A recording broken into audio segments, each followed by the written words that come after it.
Hi guys, welcome to another video brought to you by the Agroforestry Academy here in Sítio do Jazz, Brasilia, Brazil today. Before I go ahead and show you the consortium, we want to be talking about some strawberries, a consortium with some garlic. You know, if you like the content by the end of this video, do like the video, share it, subscribe to the channel, because that's the best way you can support the channel to keep on going. So before we get into it as well, we're going to show you how nice it is to harvest, food for your horses, in my case, in consortium with your forest. Here we've got the strawberries here in consortium with the onions. We've just harvested, off the edges here, some guinea grass in the edges of this tree row. You see it all piled up there, and we've gone ahead here next to it. We've got a grass system here where we're just harvesting more guinea grass off the edges, all right, and elephant grass as well together. Really cool. Let me go ahead and show you about the strawberry consortium that's worked out really well for us this year. So we've got some strawberries here. Okay, we've planted it with the garlic. I've just come here a second ago and I've dug up this hole and I've brought out this garlic. Yeah, it's looking really nice. You see it's drying up here, and as it's drying up, just in the right time where the strawberries will really need to take the place as the main man in the vegetable bed. For a little while the garlic was green, the shoots were thriving, but it wasn't ready, it wasn't time for the strawberries to thrive. So in that meantime we worked that garlic, and both of them they're not very quick crops. The garlic has been around for about 4 months now, and it's just time now where the strawberries are maxing out as we come towards the end of the winter here in Brazil. Alright, but I'm really satisfied with that garlic. It's one of the best harvests we've had here in Sítio do Jazz. So look how interesting it is. Loads of garlic with consortium with the strawberries here. It's all dried out there. We're going to really come and harvest it. It doesn't look like there's anything there, but look, it's all really dried out. But once you dig in, there's lots of garlic waiting to be harvested. Let's have a quick peep at what's happening next to us here. Look at that coffee plant, the bananas. I've showed you in the past what's happened here. When we first planted these strawberries, we brought down all these bananas. They were looking like this the first time we brought them down. They were looking really sharp, really nice and chunky, ready to become big boys. But we had no fear of chopping them down and feeding the soil, alright, and that's the only way we were able to really go ahead and harvest, have a good crop harvest of strawberries. So to bring the sun back in, you see, fed back the banana trunks, and we brought the sun back in, and we're harvesting strawberries. Now it's a situation where, do I bring them back again? Do I hold these bananas back? Obviously the bananas pay as well, the strawberries pay extremely well. What do I do? At the moment, because it's at the height of the drought, I believe we can afford to have that shade in and really count with those fewer hours of sunlight, direct sunlight. You see, it is pretty open still, but because it's very dry and very hot, the sun is shining very bright in the hours that it does hit. I'm not going to go ahead and trim these down again. Obviously, the way we like to work over here, we like to always bring them down, all the daughters and the sisters, and really I like working with just one trunk. That's me. So I will be coming in and bringing these down and leaving one mother banana plant.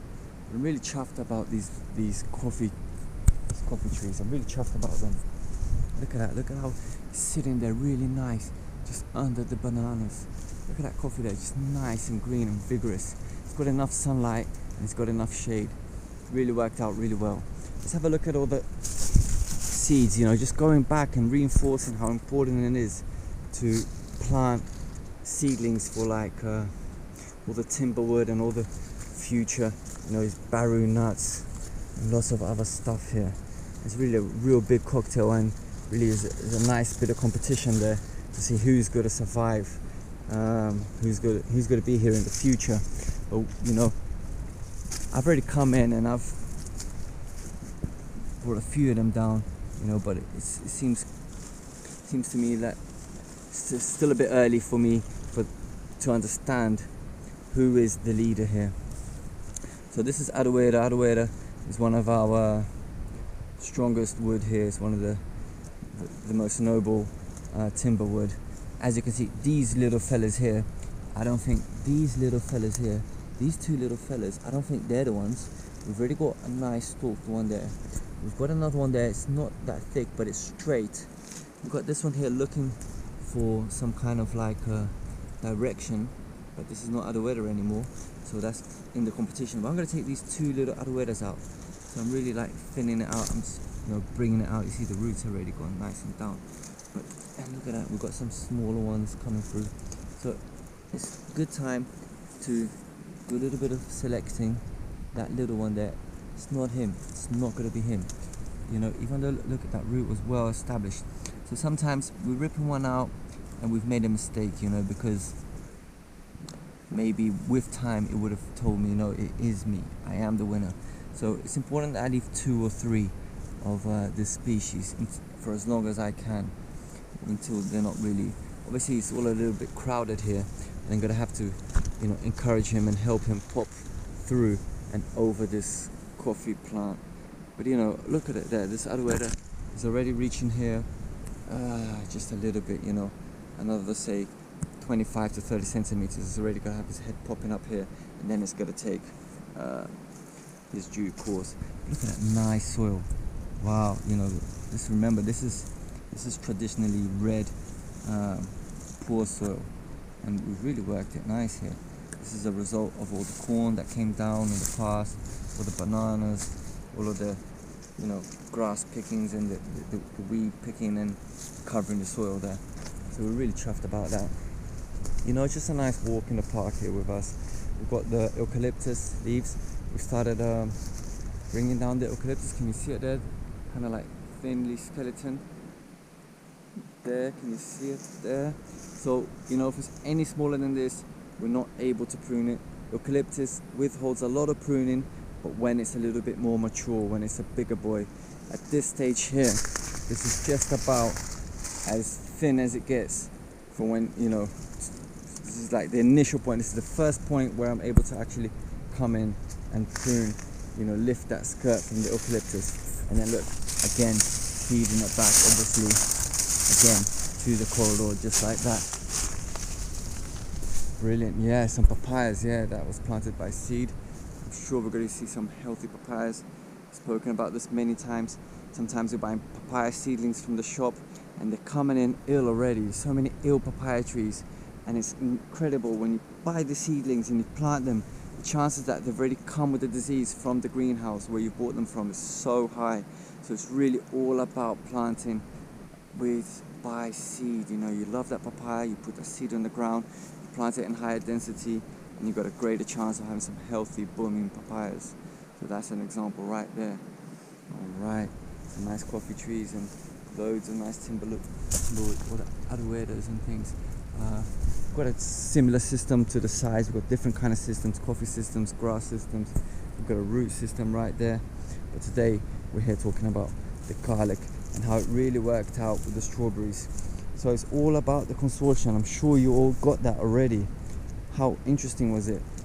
The time of the garlic is gone. It's come to harvest now. But look, it's booming. It's like for the strawberries, there was never no garlic here. But I'm sure if there wasn't any garlic, there wouldn't have been enough information.